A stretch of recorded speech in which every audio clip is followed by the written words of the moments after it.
Whether you hate him or love him, it doesn't matter now.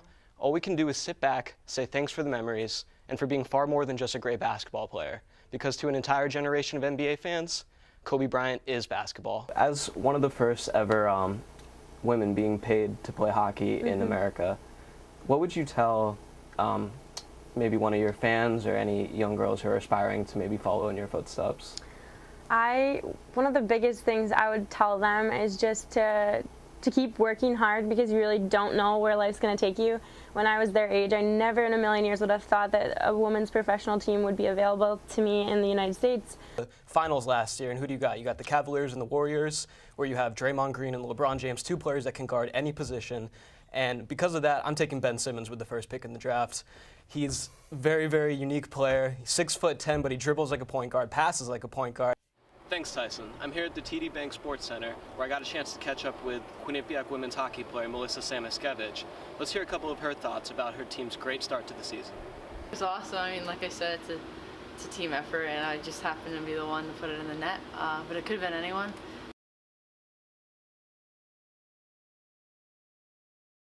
Well, you can't write something better than this. Those are Kobe's words, not mine. As Jimmy mentioned, the Black Mamba went out in the most Kobe way possible, electrifying the Staples Center with 60 points on 22 field goals and single-handedly outscoring the Jazz in the fourth quarter to seal an incredible come-from-behind victory. His 60 points are the most scored in a game by any NBA player this season, and that includes Steph Curry, folks. It's also the most points ever scored in any player's final game, and his 50 field goal attempts are the most in 30 years. And fans did not want to forget this night. The Staples Center reportedly sold $1.2 million of Kobe Bryant merchandise during the game. That is the most money earned at an arena during a one-day event ever, a title that was previously held by Led Zeppelin from the reunion show at the O2 Arena in London back in 2007. But these are all just numbers. They're meaningless without memories. And for NBA fans, Kobe gave us more than we can count. You don't have to follow basketball to know who Kobe is, and you certainly don't have to be a Lakers fan to respect what he's done for the game. Yes, he's undoubtedly one of the greatest ballers of all time, but he's also a generational icon of the sport. A global phenomenon, a proven champion who always played the game the right way, with passion, pride, and professionalism. So as basketball fans, whether you hate him or love him, it doesn't matter now.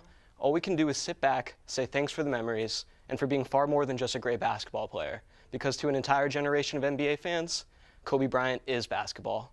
Goodbyes are never easy. And it's not just LA that will feel a major absence in the association next season. Matt and Jimmy, back to you guys. Advertising and sports. The two go hand in hand. Always have, probably always will. But sometimes it can be difficult to tell where the advertising ends and the sports begin.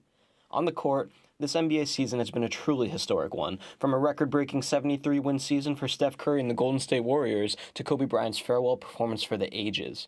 But off the court, and largely off the sports media world's radar, the NBA announced the approval of a controversial 3-year pilot program earlier this month, allowing corporate advertisements to appear on players' jerseys for the 2017-2018 season. Even though these changes have faced some major backlash from NBA fans, Professor Molly Yanity of Quinnipiac University believes that these changes could usher in some more revenue for the league. Well, jerseys are the new things because they're the only things right now that aren't marked up, aside from the player's physical skin. And in beach volleyball, things like that, you actually even do see that. It's just another place where we can put logos and bring in more revenue. The program directly coincides with a new contract that has Nike replace Adidas as the official manufacturer of the NBA's uniform starting in 2017. NBA Commissioner Adam Silver predicts that the program will generate approximately $100 million per year. But there's been some backlash from NBA fans who feel that advertisements on jerseys could taint the storied history of their favorite teams in the league itself. However, Yanity feels that corporate sponsorship is already the norm. At the professional level, this is all about corporate sponsorship. It is all over the arenas. It is all over what the players are already wearing. It already is on what players are wearing. There's a swoosh or an Under Armour logo on what they're wearing already. Silver wants to avoid upsetting NBA fans, and so as a compromise, teams will have the option of selling jerseys to fans that do not contain the new corporate logos. So while the NBA is the first of the major U.S. sports leagues to institute ads on jerseys, Yanity believes that the NFL and MLB could be close behind. It's coming. It's coming. I think that baseball would hold out a lot longer.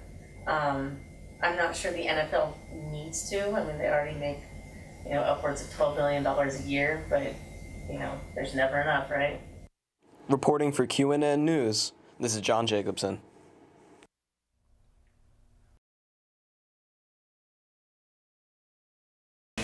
Quinnipiac News Network.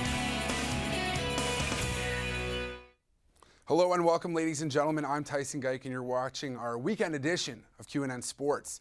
For the second time in 4 years, the Quinnipiac Bobcats men's hockey team secured themselves a spot in the Frozen Four final. Saturday's matchup saw the club taking on North Dakota, and even before the puck drop, it was a spirited affair.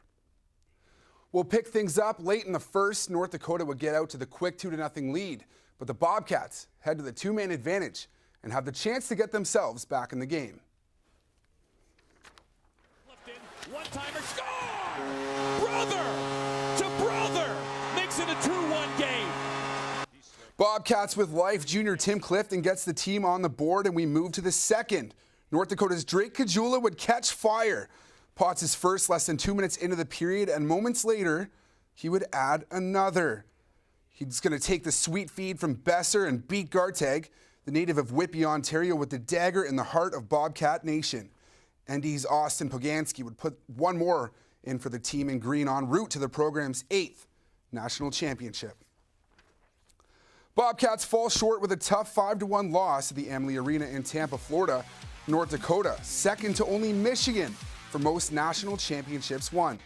While the loss was a difficult pill for QU to swallow, the team collectively held their heads high.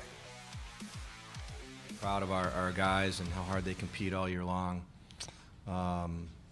4 losses in 43 games is phenomenal. I think it's been 19, 20 years since the team's done that. I mean, you see the way that we play, and you see the way that guys battle and compete for each other, and I think that it's a special thing, and we're so proud of it. After recording 97 wins and beating both the Pittsburgh Pirates and St. Louis Cardinals in the first 2 rounds of the playoffs, the Cubs were overmatched against a talented Mets pitching staff in the National League Championship. However, with a young and talented core, this Cubs team future is very bright. This offseason, the Cubs were anything but quiet as they made a bunch of key acquisitions, bringing in new starting pitcher John Lackey to pair up with their ace, Jake Arrieta. The Cubs also added depth in their outfield and at the plate with sluggers Jason Hayward and Ben Zobrist. The offseason moves have created a lot of buzz around the Cubs as they enter the 2016 season favorites to win the World Series, something they haven't done in over a century. With opening day right around the corner, Chris Bryant spoke about his team as they prepare to pick up this season where they left off. And pushing each other, we're holding each other accountable, and I think that a lot of that comes back to how we ended last year, and we didn't end the way we wanted it to end, and this year we're going to do all we can to go even further. So, we're going to get on some people when they need to be getting on, and we're working really hard. I mean, it's just awesome to be out here and see the guys and getting our ground balls in early, and I don't know if I've never been around an atmosphere like this, so it's exciting.